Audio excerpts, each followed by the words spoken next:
আসসালামু আলাইকুম ওয়া রাহমাতুল্লাহ। কেমন আছো প্রিয় ভাই ও বোনেরা? আশা করি আল্লাহর অশেষ রহমতে খুব ভালো আছি। আলহামদুলিল্লাহ, আমিও খুব ভালো আছি।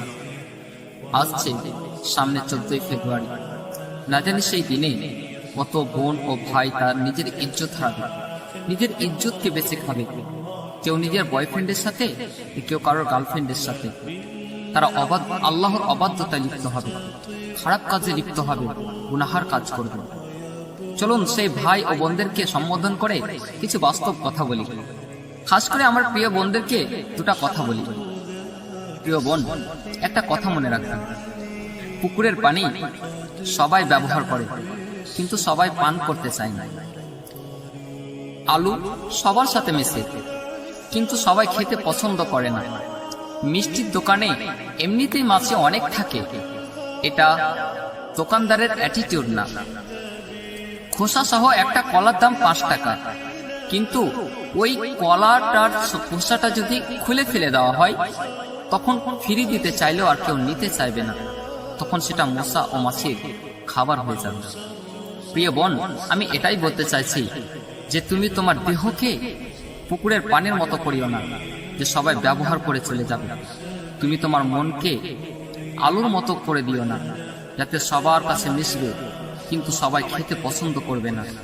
তুমি তোমার মনকে মিষ্টির দোকান বানায়ো না, যেখানে সবাই মশা মাছির মতো ঢুকবে আর নিজের ক্ষুধা মিটিয়ে চলে যাবে। তুমি তোমার দেহকে, তোমার শরীরকে কলার চোকার মতো খুলে দিও না, যাতে করে সবাই এসে ব্যবহার করে নিজের ক্ষুধা মিটিয়ে চলে যাবে, পরে ফিরিয়ে দিলেও আর কেউ নিতে চাইবে না। তুমি আজকে যাদের সঙ্গে কথা বলে মজা দিচ্ছ আর মজা নিচ্ছ, তারা তোমাকে ব্যবহার করে ছুঁড়ে ফেলে দেবে। লোকাল বাসে সবাই ওঠে, কিন্তু গন্তব্যে কেউ পৌঁছাতে পারে না। কে তোমাকে আজ খারাপ বানাবে, সেই তোমাকে কালকে বলবে ও ভালো না, ও চরিত্র ভালো না, আর গালি তো আছে। বর্তমান পরিস্থিতি বড়ই ভয়ঙ্কর প্রিয় বোন, তুমি তাদের সঙ্গে মোকাবিলায় পারবে না। এই জন্য ফিরে এসো আল্লাহর পথে, নিজেকে বাঁচাও এই বড় ভয়াবহ গুনাহ থেকে, নিজেকে বাঁচাও এই পাপ থেকে। তোমাকে আল্লাহ সুবহানাহু ওয়া তাআলা যে সময়টুকু দিয়েছে, সেটা ভালো দিকে ব্যয় করার চেষ্টা করো। নিজের চরিত্রকে ঠিক রাখো, যাতে করে মরার পরে, মৃত্যুর পরে চির সুখের স্থান জান্নাত লাভ করতে পারো, আল্লাহর সন্তুষ্টি অর্জন করতে পারো।